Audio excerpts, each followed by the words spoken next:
Salman Shah star, আমাদের সাকিব ভাইও star, আপনাদের কাছে গ্রহণযোগ্য কে বেশি? আপনি মানে কাকে এগিয়ে রাখবেন?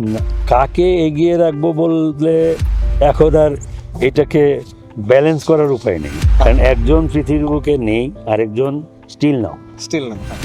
এখন ওই সময় সালমান শাহর যে জনপ্রিয়তা, ওইটার সঙ্গে কারো কম্পেয়ার করা যাবে না। ওকে।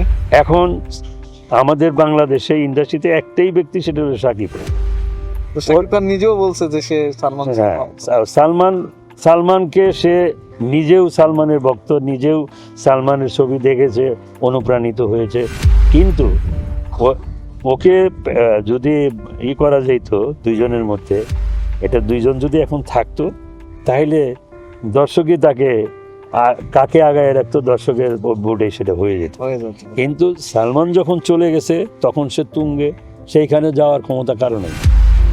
আর এখন সে স্টিল নাও, সে স্টার। তবে একটি কথা আমি বলি, যে কোনো শিল্পী মৃত্যুর পরে এত বছর পর্যন্ত তার জায়গার থেকে নিচে না নেমে আরো আপার ক্লাসে গেছে, আরো উপরে গেছে। যে সকল দর্শকগুলো ওর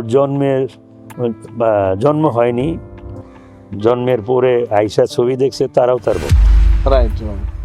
আর আমাদের এখানে বহু স্টার আসছে গেছে বাইরের দেশে, কিন্তু এত বছর স্টিল নাও 29 বছর রানি, এখনো সালমান শাহ তার জায়গাতেই আছে। হ্যাঁ, তার জনপ্রিয়তা একই জায়গায় আছে, অতএব তার সঙ্গে কারো কম্পেয়ার করা যাবে।